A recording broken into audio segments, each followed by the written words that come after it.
क्या कर रहे थे हम लोग? वही जो करते कहते और सुनते चले आ रहे हैं कि ध्यान में ही ज्ञान है। ध्यान में ही ज्ञान है, जो देगा ध्यान उसी को मिलेगा ज्ञान, और जितना देगा ध्यान उतना ही मिलेगा ज्ञान। मैं साबिर अली और आप देख रहे हैं ILCC अली क्लासेस, जो अलीगढ़ बेस्ड नीट जेई का रेजिडेंशियल कोचिंग क्लास है। साथ ही AMU, जामिया, BHU और दूसरे यूनिवर्सिटी के दूसरे एंट्रेंस की भी तैयारी कराते हैं, जैसे 9th था, 11th diploma engineer, BSc nursing, CET, CUET, paramedical, NDA, CDS वगैरह वगैरह बहुत सारी तैयारियां होती हैं। तो वो लोग जो लोग तैयारी करना चाहते हैं कांटेक्ट कर सकते हैं। ऑनलाइन ऑफलाइन दोनों ही मोड अवेलेबल है। हम लोग कर रहे थे mechanical properties of fluids, physics class 11th। इसमें बहुत सारी चीज़ हम लोगों ने कर लिया है और आज हम लोग शुरू करेंगे बायन्सी और आर्किमिडीज प्रिंसिपल। बहुत अच्छा टॉपिक है और बहुत ही अप्लीकेबल टॉपिक है, यानी कि हमारे लाइफ में बहुत ज़्यादा यूज में है। आगे मैं बढ़ता हूँ तो बताता हूँ बायन्सी क्या होता है। नाम तो सुना होगा बायन्सी। बायन्सी को जो डेफिनेशन देते हैं वो है upward thrust applied by a liquid on a body is called buoyancy, buoyant force। अब थ्रस्ट को बायन्स फोर्स भी कहते हैं। बायन्सी होता है जब भी कभी किसी बॉडी को लिक्विड में ड्रॉप करते हैं या किसी बॉडी को पानी में डालते हैं या किसी भी तरह के फ्लूइड्स में डालते हैं, तो वो फ्लूइड से एक अपवर्ड थ्रस्ट लगाता है। वो जो अपवर्ड थ्रस्ट होता है उसी को बायन्स फोर्स बोलते हैं और फिनोमेना को बायन्सी बोलते हैं। ठीक है। अपवर्ड थ्रस्ट की वजह से क्या होता है, आमतौर पे देखा होगा जब आप कोई भी चीज़ लिक्विड में डालते हैं तो उसका वेट जो है कम हो जाता है। जितना एयर में उसका वेट होगा, पानी में जब जाएंगे तो उसका वेट कम हो जाता है। मैं एक छोटा सा पहला डेफिनेशन लिखता हूँ, फिर फिगर बना के बताता हूँ। ये हम लोगों ने बायन्सी का फोर्स डेफिनेशन लिख दिया, लिटरल डेफिनेशन लिख दिया, ताकि बच्चों को एग्जाम वगैरह में लिखना होगा डेफिनेशन वगैरह तो लिख सकते हैं। ठीक है। The upthrust force acting on a body when immersed in a liquid is called upthrust buoyant force and the phenomena is known as buoyancy। क्या बताते हैं कि जैसे हम लोग किसी बॉडी को एक लिक्विड में डालते हैं, जैसे ये एक हमारा कंटेनर है, ये लिक्विड है ये, ठीक है। एक हमने एक बॉडी है, ये लिक्विड है, एक कोई भी लिक्विड, वाटर भी हो सकता है, सी वाटर भी हो सकता है, अल्कोहल भी हो सकता है। इसके अंदर एक बॉडी ले लिया, एक बॉडी को डाल दिया, तो यहाँ पे जो प्रेशर लग रहा है या फोर्स लगेगा, ये थोड़े से पानी के अंदर है तो कम प्रेशर लगेगा, लेकिन यहाँ पे जो ज़्यादा डेप्थ में है तो यहाँ पे जो अपवर्ड प्रेशर लगेगा, यहाँ तो टॉप में तो डाउनवर्ड लगता है और नीचे में अपवर्ड लगता है। तो नीचे डेप्थ ज़्यादा होने की वजह से ज़्यादा फोर्स लगता है, अपवर्ड फोर्स लगता है, ऊपर वाला कम लगता है। तो ये जो है, जो नेट फोर्स आएगा, ये तो डाउनवर्ड कम है, नीचे वाला ज़्यादा है, तो जो डिफरेंस आएगा अपवर्ड डायरेक्शन में आएगा। मान लो डाउनवर्ड डायरेक्शन में 10 न्यूटन का फोर्स लग रहा है, ये अपवर्ड डायरेक्शन में 50 न्यूटन का फोर्स लग रहा है, तो नेट कितना 40 न्यूटन, 40 न्यूटन अपवर्ड डायरेक्शन में काम करेगा। ठीक है ना। तो ये जो अपवर्ड डायरेक्शन में काम करता है या लगता है, इसी को हम लोग अपथ्रस्ट बोलते हैं, बायन्ट फोर्स बोलते हैं। ठीक है। और हर लिक्विड के अंदर ये टेंडेंसी होती है कि वो ऊपर की तरफ फोर्स लगाता है और उसी को हम लोग कहते हैं बायन्सी। ठीक है ना, बायन्सी। तो बायन्सी क्या बोला, द अपथ्रस्ट फोर्स और on acting on a body when it is emerged in a liquid is called upthrust or buoyant force and the phenomena is known as buoyancy। समझ में आ गया। जब भी कभी किसी लिक्विड को और जब भी कभी किसी बॉडी को पानी के अंदर या किसी लिक्विड के अंदर डिप करते हैं, इमर्स करते हैं, पार्शियली या फुली, यानी थोड़ा डिप करे, इमर्स करे या पूरी तरह से इमर्स कर दे, तो नीचे से लिक्विड का एक अपथ्रस्ट लगता है, जो अपवर्ड डायरेक्शन का भी, एक डाउनवर्ड डायरेक्शन में भी, ऊपर सरफेस पे डाउनवर्ड डायरेक्शन में भी फोर्स लगता है, लेकिन ये कम होता है, नीचे वाला ज़्यादा होता है। तो जो डिफरेंस होता है उसी को हम लोग अपथ्रस्ट बोलते हैं। ये जो कंसेप्ट है, ये कंसेप्ट सबसे पहले दिया है आर्किमिडीज ने, और आर्किमिडीज प्रिंसिपल के नाम से उसे हम लोग बताते हैं। और ये जो आर्किमिडीज प्रिंसिपल है, मैं एक्सप्लेन कर रहा हूँ, इसको ड्राइव भी करूँगा एक रिलेशन को, लेकिन ये जो आर्किमिडीज प्रिंसिपल दिया है वो एक बुक के हिसाब से, इस रेफरेंस बुक के हिसाब से 225 BC, मैं डेट लिखता हूँ। ये जो आर्किमिडीज प्रिंसिपल दिया है, आर्किमिडीज ने अपना एक प्रिंसिपल दिया, एक कंसेप्ट दिया है, ये है 225 BC, before death of Jesus Christ, BC। अभी हम लोग हैं AD में, हम लोग AD में हैं, और आज अगर हम बताएं तो क्या है, 26 दिसंबर 2024, ये AD है, ये AD है, after death of Jesus Christ, ये BC है। यानी 224 साल तो ये, और 2024 साल तो ये हो गया, और 225 यानी कि 225 इसमें और ऐड कर दो, तो ये इतने साल, 2239 साल पहले का कंसेप्ट है ये, जब AD शुरू नहीं हुआ था तब से पहले से दिया। तो ये एक बहुत ही पुराना कंसेप्ट है, और आर्किमिडीज प्रिंसिपल, और आज भी हम लोग पढ़ रहे हैं, इसलिए कि इसका एप्लीकेशन आज भी बहुत है। जानते हैं ये प्रिंसिपल कहाँ पे यूज होता है? जब हम लोग, आज की डेट पे तो हम लोग बहुत एडवांस है, आजकल तो हम लोग मोबाइल भी यूज़ करते हैं, डिजिटल हो गए हैं, और सारी चीज़ें मोबाइल से करते हैं। खाना मंगाओ, गाड़ी मंगाओ, टैक्सी मंगाओ, एम्बुलेंस मंगाओ, ज़िंदगी मंगाओ, मौत मंगाओ, सब मोबाइल से करते हैं हम लोग, ना जाने और क्या क्या करते हैं मोबाइल से। तो अब हम लोग डिजिटल दौर में आ गए हैं। लेकिन अगर हम लोग पीछे हटते हैं तो कुछ साल पहले जाएंगे तो मोबाइल नहीं था, उससे कुछ साल पहले जाएंगे तो एरोप्लेन नहीं था, उससे कुछ साल पहले जाएंगे तो ट्रेन नहीं था, उससे कुछ साल पहले जाएंगे तो कोई सवारी नहीं था सिवाय घोड़े, हाथी और बैल के, इसी से सवारी होती थी। उससे कुछ साल पहले जाएंगे तो ये सवारी भी नहीं थी, लोग जंगल में रहते थे। और पीछे जाएंगे तो बिल्कुल गांव देहात में लोग रहते थे। ठीक है, कितनी बात सुनी। और अगर एक जगह से दूसरी जगह जब जाना हो, या एक कंट्री से दूसरी कंट्री में जब जाना हो, तो कितना बड़ा काम होता था। जैसे आज की डेट में तो फ्लाइट पकड़ो, इस कंट्री से उस कंट्री 2-4 घंटे में, यहाँ वहाँ 5 घंटे में उस कंट्री, 6 घंटे में किसी और कंट्री में निकल जाएं। लेकिन तब इतना आसान नहीं था। कितनी बात सुनी। तो पहले जब लोग जाते थे ना, तो समंदर के रास्ते से जाते थे। जब भी कभी एक कंट्री से दूसरे कंट्री में जाना होता था, तो रोड तो था नहीं, रोड तो बनाया गया, वो भी उस ज़माने में रोड कैसे होते थे। और आमतौर पे हर रोड पे डकैती, लूट मार होता था, लोग रात को सवारी नहीं करते थे। कितनी बात सुनी। तो पहले लोग समंदर के रास्ते से जाते थे, लेकिन समंदर पे किस पे बैठ के जाएंगे? बोट्स पे। ये जो बोट का जो डिस्कवर हुआ है, वो जो बोट, स्टीमर, ये जो डिस्कवर हुआ है, ये इसका प्रिंसिपल यही है, आर्किमिडीज का ही प्रिंसिपल है, जिसपे बोट बनाया जाता है। कितनी बात सुनिए। आर्किमिडीज ने ही एक्सप्लेन किया, पहले बनाते होंगे और लोग यूज़ करते होंगे, लेकिन आर्किमिडीज ने ही बताया था कि किसी चीज़ को अगर पानी पे रखते हैं तो कितना अपथ्रस्ट लगता है, और कैसे उस बोट को या उस कंसेप्ट को चला, किसी चीज़ को पानी में कैसे तैर के ले जाते हैं। ये कंसेप्ट आर्किमिडीज का बहुत पुराना है, लेकिन आज भी समंदर में आप देखेंगे तो कार्गो, एक कार्गो नाम सुना है? बड़ी बड़ी जहाजें, बहुत सारे चीज़ें एक कंट्री से दूसरे कंट्री में समंदर के रास्ते से आ जाए, क्योंकि उतने सामान को एरोप्लेन से नहीं लाया जा सकता, उतना लोड को।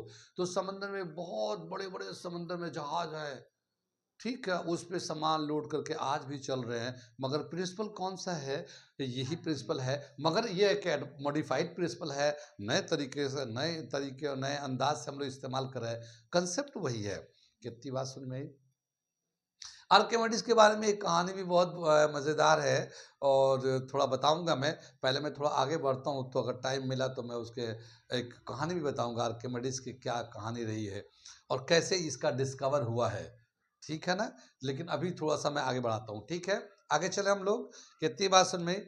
तो क्या बताया कि जब भी किसी बॉडी को पानी में डालते हैं या लिक्विड में डालते हैं तो उस पर एक अपथ्रस्ट लगता है, उसी को बायंस फोर्स, अपथ्रस्ट फोर्स कहते हैं, और फिनोमेना को बायंसी कहते हैं। आर्किमिडीज ने उसको बताया था और उसका एक स्टेटमेंट है आर्किमिडीज का, मैं वो आर्किमिडीज का डेफिनेशन भी लिखता हूँ, फिर उसके बाद उसका प्रूफ भी है, मैं प्रूफ करके दिखाता हूँ। तो मैं पहले आर्किमिडीज का प्रिंसिपल लिखता हूँ यहाँ पे। ओके, ये हमने आर्किमिडीज प्रिंसिपल को, स्टेटमेंट को मैंने लिख दिया जैसा कि बुक में दे रखा, फिर मैं समझाता हूँ क्या दे रखा है। It state that when a body is partially और fully immerse in a fluid, it experience an upward thrust equal to the weight of the fluid displaced by it.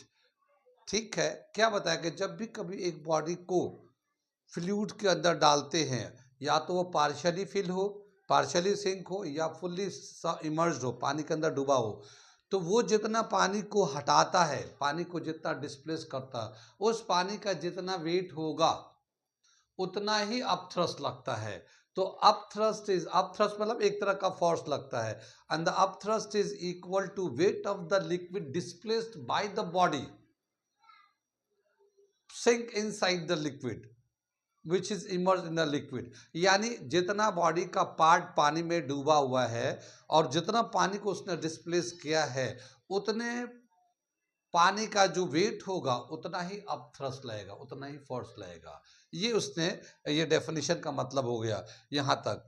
And it's upthrust act through the centre of gravity of the displaced fluid. क्या मतलब हुआ कि, और जो upthrust होगा वो displaced liquid के centre of gravity पे होगा अपथ्रस्ट, यानी इधर उधर साइड में नहीं होगा। सेंटर ऑफ ग्रेविटी तो जानते हैं, हर बॉडी का एक अपना सेंटर ऑफ मास होता है, सेंटर ऑफ ग्रेविटी होता है। सेंटर ऑफ मास मैंने बताया तो है, आप जाके पढ़ सकते हैं, देख सकते हैं, पूरा कंप्लीट चैप्टर पढ़ाया है रोटेशनल मोशन, उस वाले चैप्टर में सेंटर ऑफ मास हमने पूरा डिस्कस किया है, आप वहां जाके देख सकते हैं। 11th क्लास का फिजिक्स है, रोटेशनल मोशन, वो पूरा वीडियो बना हुआ है, तो वहां पे देख सकते हैं।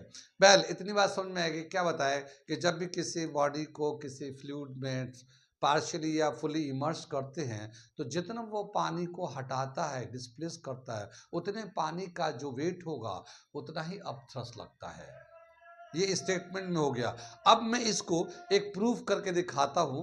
प्रूफ कैसे लिखते, प्रूफ कैसे आता है वो मैं दिखाता हूँ, एक रिलेशन भी बनाता। यहाँ पे एक हमने फिगर बनाया है, अब मैं प्रूफ कर रहा हूँ, आर्किमिडीज प्रिंसिपल को प्रूफ करके दिखा रहा हूँ क्या रिलेशन है उसका। क्या दे रखा है कि एक लिक्विड है जो हमने ग्रीन कलर का बनाया है, एक बॉडी है जो क्यूबिकल है, इसका जो पानी के अंदर इमर्ज्ड है, इसका जो अपर पार्ट है पानी से एक्स डेप्थ पे है, अपर पार्ट जो है ना पानी के एक्स डेप्थ पे है, और जो लोअर पार्ट है ये यहाँ पे, ये एक्स प्लस एच, ये यहाँ से हम लोग ऐसे ले सकते हैं, यहाँ से टोटल जो है ना डेप्थ होगा इसका lower part x plus H depth पे है।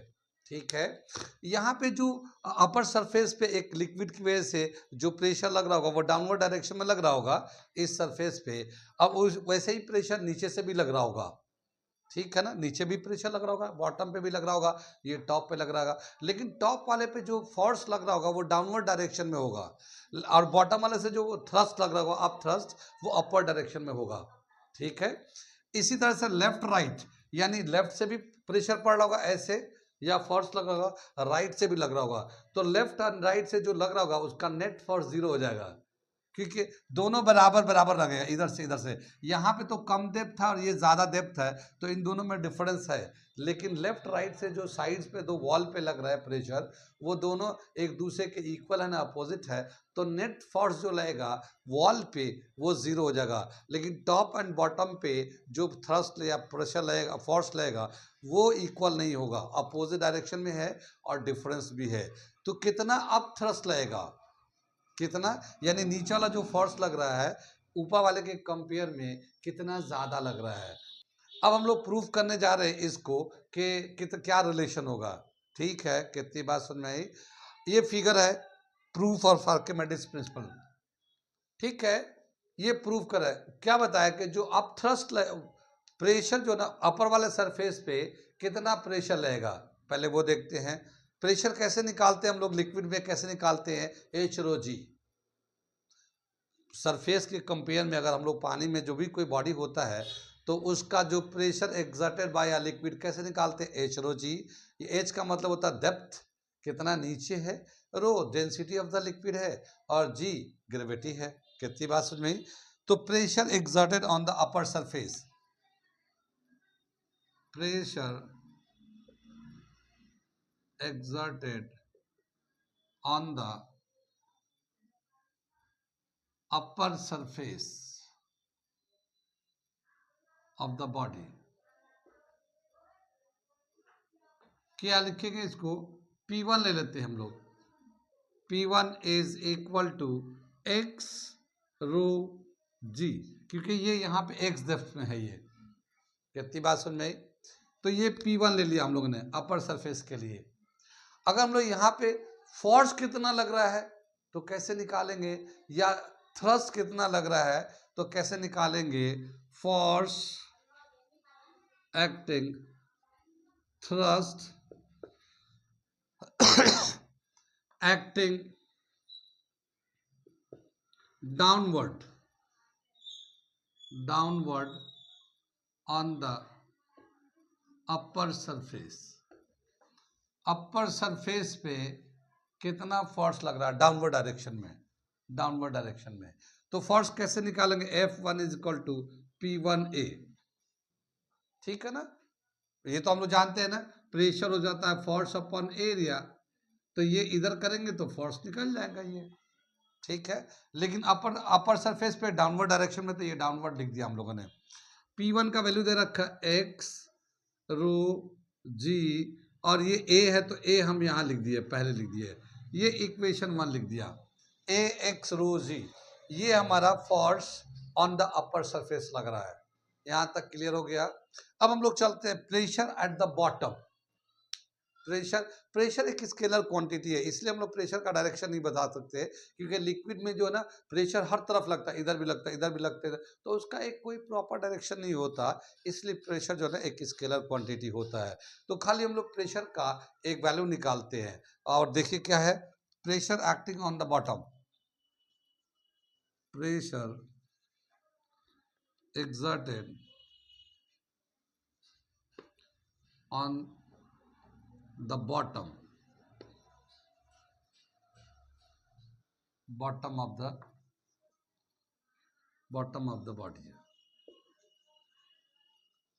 बॉडी के बॉटम में कितना प्रेशर लगा, हम लोग P2 ले लेते हैं, और P2 जो होगा x plus H row ji.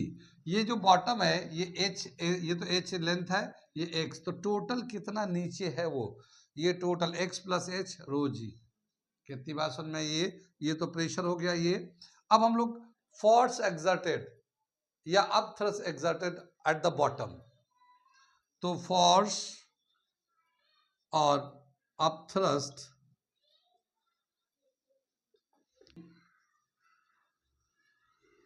Acting upward direction, upward in on the bottom,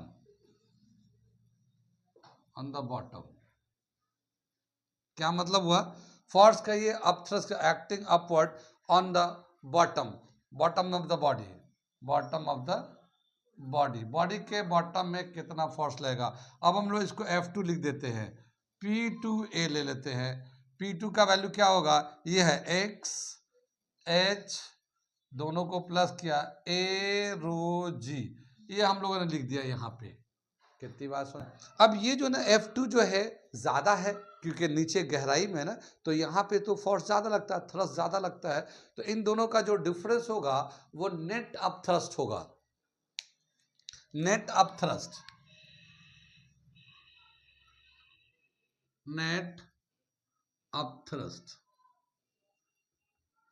कितना आ जाएगा, F2 माइनस F1। ठीक है, F2 का वैल्यू क्या है, x plus h a rho g minus x a rho g. ये हम तो ये वाला वैल्यू पहले लिख दिया, ये इसको माइनस कर दिया, इसको ब्रैकेट ओपन करते हैं तो क्या मिलेगा, एक्स ए रो जी, ये तो इससे हो गया, फिर प्लस एच ए रो ठीक जी है, minus A rho ji, x a rho g, ये दोनों एक दूसरे को कैंसिल कर देंगे तो हमें बचेगा क्या, ये बचेगा ए एच रो जी, ये हमारा अपथ्रस बचेगा। A area into h height, area of the base into height volume होता है, तो ये हो जाएगा वी रो जी। ये होता अपथ्रस का formula, V volume of the liquid displaced, volume of the liquid displaced, ये यानी ये जो हमने बॉडी रखा इसने कितने पानी को हटाया है। ठीक है, अब एक चीज यहां पे है, वॉल्यूम इनटू डेंसिटी क्या होता है, वॉल्यूम इनटू डेंसिटी मास होता है, तो m g volume into density mass होता है, और एम इंटू जी कितना होता है, वेट। ठीक है, एम इंटू जी वेट होता है। तो क्या समझ में आया कि जब भी कभी किसी बॉडी को फ्लूइड्स में सिंक करते हैं तो जितना वो वेट होता, जितना पानी को डिस्प्लेस करता है वो वेट के बराबर वो अपथ्रस्ट लगता है, जितना वो पानी को डिस्प्लेस करेगा वो अपथ्रस्ट उस बॉडी के वेट के बराबर होता है, यूं कह सकते हैं। कितनी बात समझ में आई? जो अपथ्रस्ट होता है, कितना अपथ्रस्ट होगा, वो जितना बॉडी का वेट होता है, बॉडी का वेट नहीं बल्कि जितना डिस्प्लेस्ड लिक्विड का वेट होता है उतना अपथ्रस्ट काम करता है किसी भी बॉडी पे। ठीक है, यहां तक समझ में आ गया। ये इसको हम लोग बोलते हैं upthrust, net upthrust, net upward force, और इसको हम लोग ऐसे दिखा सकते हैं, U is equal to v rho g m g, ऐसे भी दिखा सकते हैं हम लोग। ठीक, यहाँ पे क्या बताया कि एक रिलेशन दे रखा है कि जो अपथ्रस्ट होता है, जो बायंस फोर्स होता है, वो equal to displace upthrust due to displace liquid. तो मैं वो रिलेशन को यहाँ पे लिखता हूँ, यहाँ तक नोट कर लीजिए, एक लाइन और लिख देता हूँ यहाँ पे। ये आ गया हमारा, क्या बताया, अपथ्रस्ट और buoyant force is equal to weight of the displace liquid, यानी जितना पानी या जितना लिक्विड को डिस्प्लेस करेंगे उसका जितना वेट होगा उतना ही अपथ्रस्ट होगा, वही बायंस फोर्स के बराबर होगा। कितनी बात समझ में आई? यही आर्किमिडीज का प्रिंसिपल कहता है कि जब भी किसी बॉडी को पानी में या किसी लिक्विड में अगर हम लोग इमर्स करते हैं पार्शियली या फुल्ली, तो वो जितना वो पानी को डिस्प्लेस करता है उसका जितना वेट होगा उतना ही अपथ्रस्ट लगता है। यही स्टेटमेंट आर्किमिडीज प्रिंसिपल में भी था। यहाँ तक हो गया, ये समझ में बात आ गई। ये इसका रिलेशन था बाय आर्किमिडीज प्रिंसिपल का। ये और भी ज्यादा समझ में आएगा जब हम लोग न्यूमेरिकल करेंगे। ये तो कंसेप्ट है और अभी समझ में आ रहा होगा, पार्शियली थोड़ा सा पार्शियली समझ में आएगा, फुल्ली समझ में आ रहा होगा, लेकिन जब हम क्वेश्चन कराएंगे, न्यूमेरिकल कराएंगे, तब जाके ये कंसेप्ट और भी खुल के आएगा, समझ के आएगा। तो अभी तो इतना समझ में आ रहा होगा, आगे चलते हैं हम लोग। अब क्या बताया कि इसका एक, जब भी कभी किसी बॉडी को, जाहिर है किसी बॉडी को हम लोग लिक्विड में डालते हैं, फ्लूइड में डालते हैं, तो एक अपथ्रस्ट लगता है, तो जितना उसका रियल वेट होता है, एक्चुअल वेट होता है, वो उतना लिक्विड के अंदर रियलाइज नहीं होता, उससे कम लगता है।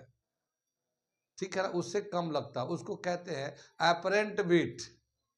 एपरेंट वेट नाम सुना तो होगा, एपरेंट मतलब जो जाहिरी तौर पे लगता है। जैसे हम लोग एक लिफ्ट में, लिफ्ट तो देखा होगा, फ्लैट वगैरह में चढ़ते हैं, तो जब हम लोग लिफ्ट में ऊपर की तरफ जा रहे होंगे तो हमारा वजन ज्यादा लगता है, और जब हम लोग नीचे की तरफ आएंगे तो वजन कम लगेगा। तो ये वजन कम ज्यादा नहीं होता, एक उस बॉडी के जिसमें लिफ्ट में लगा चल रहा है ना, उसकी वजह से हमें एक अपरेंट वेट लगता है। ऐसा लगता है कि मेरा वजन बढ़ गया, अपरेंट का मतलब जाहिर होना, ऐसा लगना, महसूस करना, या वजन घट गया जब नीचे आते हैं तो, पर रियल में ऐसा नहीं होता। ऐसे ही बोला कि जब भी किसी बॉडी को किसी फ्लूइड्स के अंदर डाल देते हैं तो उसका जितना वजन होता है रियल में, उससे वो कम महसूस होता है, उससे वो कम महसूस होता है, तो ऐसा लगता है कि उसका वजन घट गया है, मगर ऐसा नहीं है। तो उसी को एक रिलेशंस के फॉर्म में दिखाएंगे कि अपरेंट वेट का क्या रिलेशन होता है, वो हम लोग दिखाने जा रहे हैं, अपरेंट वेट। ठीक है, मिटा दो इसे सब। ये आ गया apparent weight of an immersed body. एक बॉडी है उसका एपरेंट वेट कितना होगा। जैसे हमने मान लो ये एक हमारा बॉडी था, इस बॉडी को हम लोगों ने बाहर में ले लिया ऐसे, ये हम लोगों ने बाहर में ले लिया इस बॉडी का, इसका वजन ले लिया, इसका एक्चुअल वेट हो गया ये, इसका जो भी होगा वेट वो एक्चुअल वेट कहलाएगा एयर में जब लेंगे तो। ये अब हम लोगों ने इसको पानी में डाल दिया तो ज़ाहिर है एक अपथ्रस्ट काम करेगा, तो अपथ्रस्ट काम करने की वजह से इसका वजन जो है ना कम हो गया। ठीक है, तो अब वजन कम हो गया तो अब इसका एपरेंट वेट कितना आएगा, तो अपथ्रस्ट ले लेते हैं, इसमें से जितना अपथ्रस्ट काम करता है उसको माइनस कर दो। ठीक है, तो एक अपथ्रस्ट काम कर रहा है तो क्या बताया, apparent weight is equal to actual weight minus upthrust minus upthrust. Upthrust को बायंट फोर्स भी बोलते हैं हम लोग, इसको क्या बोलते हैं, बायंट फोर्स भी बोलते हैं इसको। कितनी बात सुन में, इसका जो एक्चुअल वेट होगा, एक्चुअल वेट कितना होगा इस बॉडी का, तो इस बॉडी का जो वेट होगा m इंटू जी होगा। ठीक, इस बॉडी का मान लो इसकी डेंसिटी जो है ना सिग्मा है, और ये जो लिक्विड यूज कर रहे हैं इसका डेंसिटी रो है, तो ये रो जो है ना लिक्विड की डेंसिटी है, इस बॉडी की डेंसिटी कितना है, सिग्मा है ये। ठीक है, तो इसको अगर हम लोग एक्चुअल वेट को अगर लिखना चाहेंगे तो V सिग्मा जी है ना, वॉल्यूम इंटू डेंसिटी मास हो जाता है और G से मल्टीप्लाई वेट हो जाता है। तो ये तो इस बॉडी का वेट हो गया एक्चुअल वेट, और यहाँ पे जो अपथ्रस्ट होगा अभी हम लोगों ने निकाला था, कैसे निकाला था, V रो G, जितना लिक्विड को डिस्प्लेस करेंगे वो डिस्प्लेस लिक्विड जो फोर्स लगाता वही अपथ्रस्ट कहलाता है। ठीक है, कितनी बात सुन में, अपथ्रस्ट समझ में आ गया। ये अपथ्रस्ट लिक्विड, ये लिक्विड जो लगा रहा है उसकी वजह से अपथ्रस्ट हो रहा है ये, और जितना अपथ्रस्ट था उसको एक्चुअल वेट में से माइनस कर देंगे, जो बचेगा वो एपरेंट वेट दिख रहा होगा, जो एपरेंट लग रहा होगा। ठीक है, अब देखिए इसमें से V और G को कॉमन ले लेते हैं, V एंड G को कॉमन ले लेते तो सिग्मा माइनस रो आ जाएगा ये। कितनी बात समझ में आई। यहाँ पे जो है एक चीज और भी है कि जो एक्चुअल वेट होता है उसको W से दिखाते हैं, और जो अपथ्रस्ट होता है उसको U से दिखाते हैं। ये यहाँ पे एक रिप्रेजेंटेशन है, मैं इसको लिख दे रहा हूँ। यहाँ समझ में आ गया, ये V एंड G को कॉमन ले लिया। अब क्या करेंगे, सिग्मा से एक मल्टीप्लाई डिवाइड कर देते हैं, तो V sigma G and sigma minus rho upon sigma, ऐसे कर लिया। सिग्मा से मल्टीप्लाई और डिवाइड दोनों कर दिया, ऊपर में मल्टीप्लाई का नीचे में डिवाइड कर दिया, तो डिवाइड वाला तो यहाँ लिख दिया, मल्टीप्लाई वाला यहाँ लिख दिया।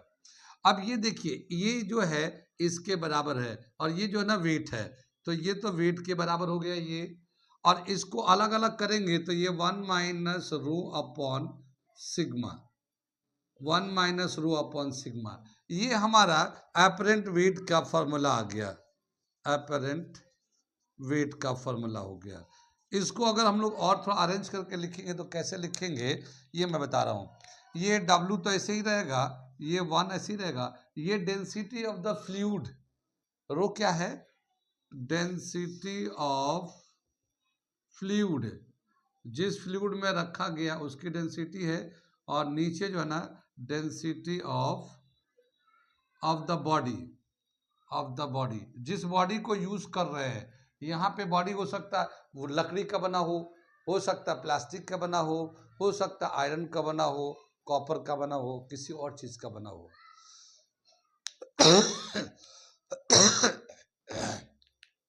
तो ये डेंसिटी ऑफ द बॉडी है, ये इस तरह से। ये एपरेंट वेट का फॉर्मूला हो गया हमारा। ये क्या आ गया, W wait of the body, actual wait of the body, जो बॉडी का वेट होता है ये W हो गया, bracket 1 minus density of the fluid upon density of the body.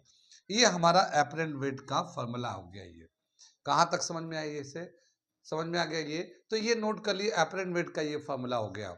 आगे चलते हैं, अगला दे रखा कंडीशन ऑफ फ्लूटिंग, यानी कोई बॉडी किसी लिक्विड में फ्लोट करेगा उसका क्या कंडीशन होता है, कौन से कंडीशन में वो फ्लोट करेगा, कौन से कंडीशन में वो डूब जाएगा। ठीक है, तो नोट करिए पहले, फिर मैं उसका आगे बताता हूँ। लॉ ऑफ फ्लोटेशन, क्या दे रखा law of flotation? It state that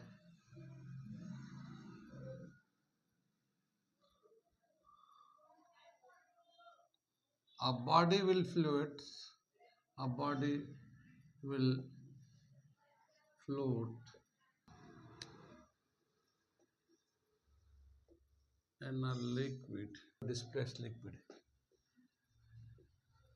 if the weight of the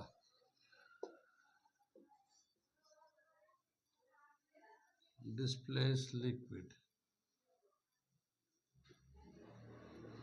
is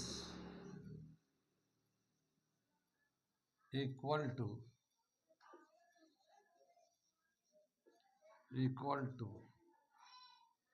greater than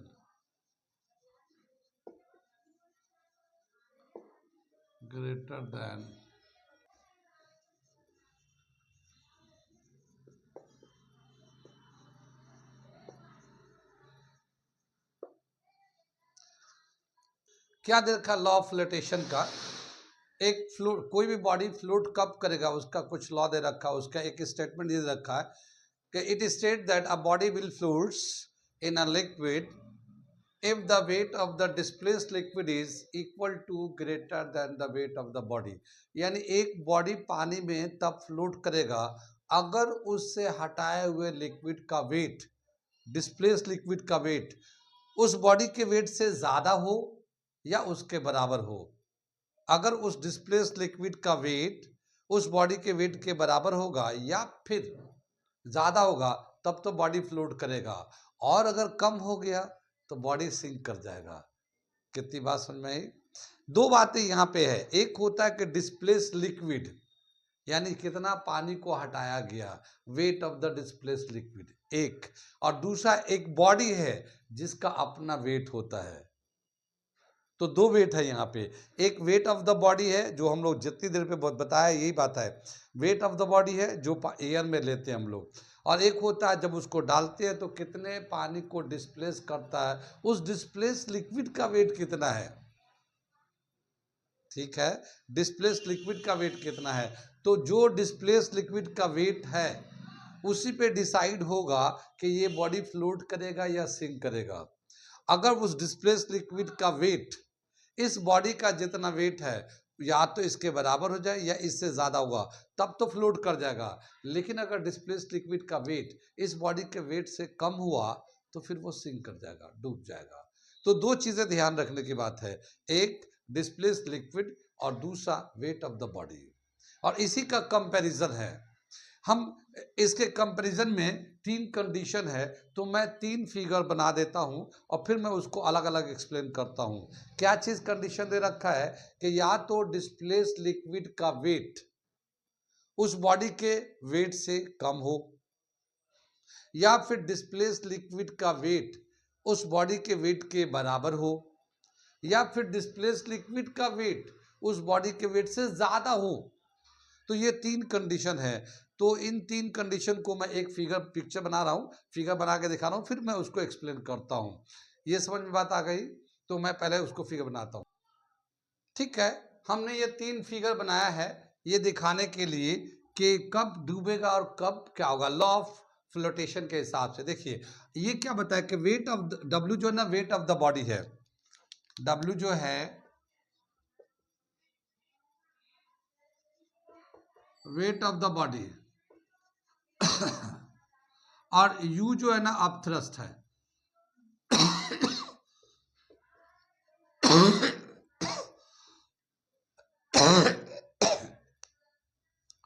ये जो W है वेट ऑफ द बॉडी है, U जो ना अपथ्रस्ट या यू कह सकते हैं wait of the displaced liquid है। अगर wait of the body displaced liquid से ज्यादा हो गया, ये बड़ा है ना ये, तो ये सिंक कर जाएगा, ये लिक्विड में डूब जाएगा। किसी बॉडी का अगर वेट डिस्प्लेस लिक्विड के वेट से ज्यादा हो जाएगा तो ये सिंक कर जाएगा इस तरह से। अगर दोनों बराबर हो गए, wait of the body and wait of the displace liquid, अगर दोनों बराबर हो जाएंगे तो ये इस तरह से सबमर्ज्ड हो जाएगा। सबमर्ज का मतलब ये है कि पूरी बॉडी पानी के अंदर होगा और अपर पार्ट जो ना बॉडी का पानी के सरफेस से मैच करेगा, बिल्कुल पानी के सरफेस से मैच करेगा। कितनी बात समझ में आई ये? तो ये अगर वेट बराबर हुआ तो, वेट एंड डिस्प्लेस लिक्विड का जो थ्रस्ट है बराबर हुआ तो, और अगर वेट कम हो गया, अब थ्रस्ट ज्यादा हो गया, या डिस्प्लेस लिक्विड का जो वेट है वो ज्यादा हो गया, तो उस कंडीशन में कुछ पार्ट बॉडी का, कुछ पार्ट पानी के ऊपर रहेगा और कुछ पार्ट पानी के नीचे रहेगा। कितनी बात समझ में आई? तो अगर वेट कम हो गया और अब थ्रस्ट, डिस्प्लेसमेंट लिक्विड का अब थ्रस्ट ज्यादा होगा, तो पार्शियली बॉडी के अंदर होगा और पार्शियली इन द एयर होगा, कुछ पार्ट पानी के बाहर होगा, कुछ पार्ट पानी के अंदर होगा। कितनी बात समझ में? तो ये एक कंडीशन दे रखा है। इसका अगर हम लोग दिखाते हैं रिलेशन के हिसाब से दिखा रहे हैं हम कि यहाँ पे जो वेट होगा वो होगा V sigma G is greater than V rho G। ये सिग्मा जो ना डेंसिटी ऑफ द बॉडी है इस बॉडी का, और rho density of the liquid है। ये पीछे हम लोगों ने किया था। अब अगर हम लोग दोनों तरफ से ये V और G दोनों तरफ से कैंसिल कर देते हैं, ऐसे ऐसे, तो sigma is greater then rho, यानी कि density of the body is greater then density of the fluid. अगर ऐसा होता है तो बॉडी सिंक करेगा ही करेगा। किसी बॉडी का डेंसिटी फ्लूइड जिसमें डाल रहा उसकी डेंसिटी से ज़्यादा हो जाता है डिस्प्लेसमेंट लिक्विड के रेस्पेक्ट में, तो वो सिंक कर जाता है। ये डेंसिटी के रेस्पेक्ट में दे रखा है। अगर हम लोग यहाँ पे देखते हैं तो V sigma G is equal to V rho G, तो V से V कैंसिल, G से G cancel, sigma is equal to rho. अगर ऐसा होता है कि डेंसिटी दोनों का बराबर हो, बॉडी का डेंसिटी और डिस्प्लेस लिक्विड की डेंसिटी बराबर होता है, तो ऐसे कंप्लीटली सबमर्ज्ड हो जाएगा। इसको कहते हैं submerged.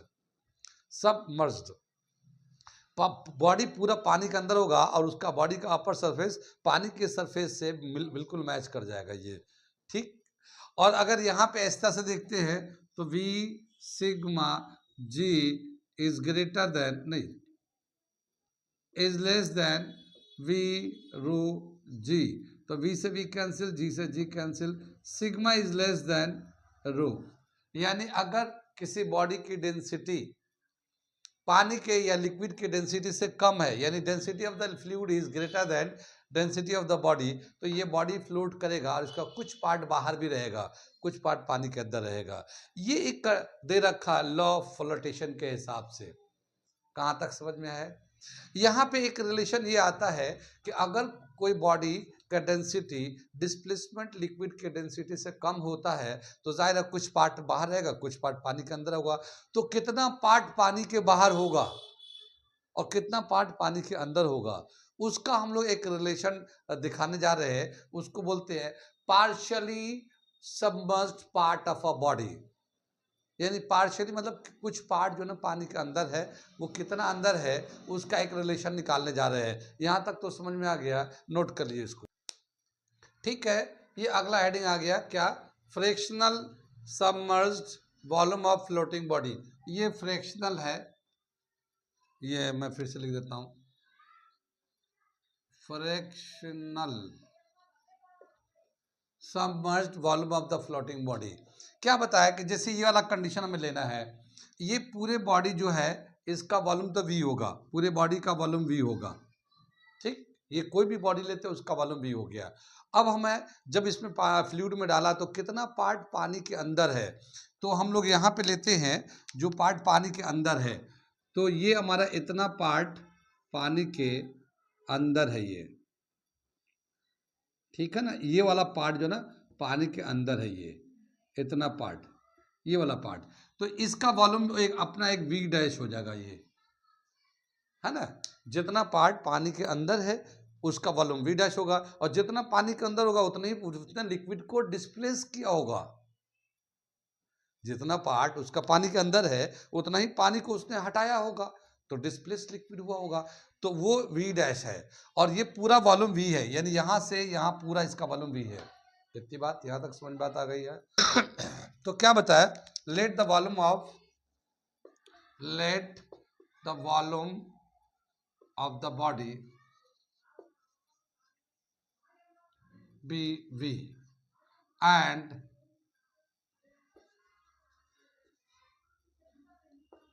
and the volume of liquid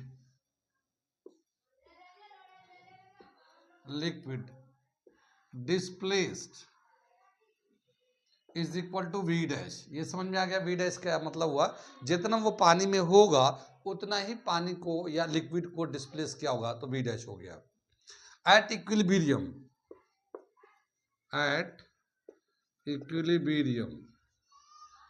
equilibrium का मतलब ये कि वो अब ना अंदर जा रहा ना बाहर जा रहा, बैलेंस है, कुछ पार्ट पानी के बाहर कुछ पार्ट पानी के अंदर रुका हुआ है। ठीक है, तो जिस वक्त वो रुका होगा तो जो उसका अपथ्रस्ट होगा, वेट ऑफ द बॉडी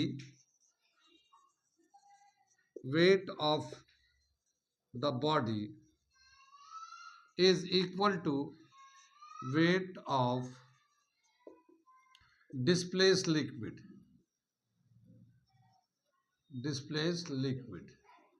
ये दोनों बराबर होंगे। तो जितना उस बॉडी का वजन होगा वो, और जितना पानी को उसने डिस्प्लेस किया होगा उसका जो अपथ्रस्ट होगा, अपथ्रस्ट को ही वेट बोलते हैं यहाँ पे, बाइंड फोर्स को ही वेट बोलते हैं। तो ये जो वेट होगा, वेट ऑफ द लिक्विड जो होगा, वेट ऑफ डिस्प्लेस लिक्विड जो होगा वो, और ये जो वेट ऑफ द बॉडी होगा वो दोनों बराबर होंगे, इक्विलिब्रियम होगा तो। ठीक, वेट का मतलब क्या होगा, जो m इंटू जी होता है, मास के जगह वॉल्यूम इंटू डेंसिटी लिख सकते हैं। तो ये वॉल्यूम हो गया, डेंसिटी ऑफ द बॉडी लिख दिया और ये जी लगा दिया। ऐसे ही जो डिस्प्लेस लिक्विड हुआ है तो उसका जो वॉल्यूम जितना वो डिस्प्लेसमेंट हुआ तो वो V डैश हो गया, ये रो हो गया, ये जी हो गया। ठीक है, weight of the body V sigma g ये हो गया। अब weight of displaced liquid V dash rho g, ये रो तो डेंसिटी ऑफ द लिक्विड है और ये sigma density of the body है, ये V volume of the whole body है, V dash volume of the displaced liquid है। ठीक है, और ये G होता तो G से G कैंसिल हो जाएगा, V sigma is equal to V dash rho. और अगर हम लोग V को इधर कर ले, रो को इधर, तो sigma upon rho is equal to V dash upon V। कितनी बात समझ में आई? यानी कितना पार्ट बाहर होगा वो इस फॉर्मूले से हम लोग कैलकुलेट कर सकते हैं। इसको हम लोग ऐसे लिख सकते हैं, यहाँ पे ये density of the body upon density of the fluid, ये हो गया density of the body, density of the fluid is equal to volume of submerged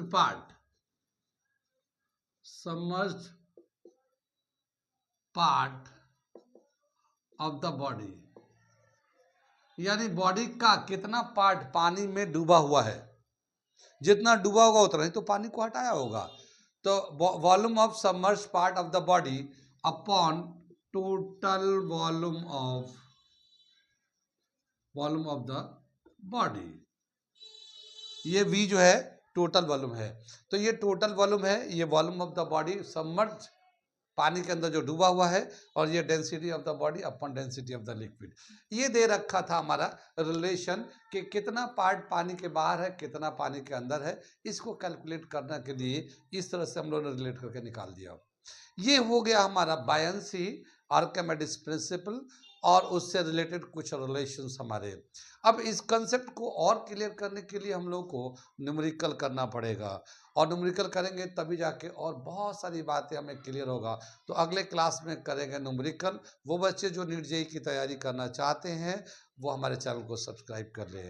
और आने वाले दिनों में जो बच्चे 8, 9, 10 में है, 7, 8, 9, 10 में है, और मैं आने वाले दिन में नीट जेईई की तैयारी करना चाहते हैं या कोई और तैयारी करना चाहते हैं तो हमारे साथ मैसेज करके पता करें, ज्वाइन करें। कई सारे प्रोग्राम साथ साथ चल रहे हैं, क्योंकि ऐसा नहीं कि जिस वक्त आप 11-12 में जाएंगे तब नीट जेईई की तैयारी शुरू करेंगे।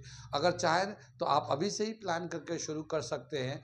कोर्स के साथ साथ आपको नीट जेईई की तैयारी भी चलता रहेगा साथ साथ। तो बहुत सारे प्रोग्राम चल रहे हैं और जो बच्चे तैयारी करना चाहते हैं वो कांटेक्ट करें। Okay, thank you.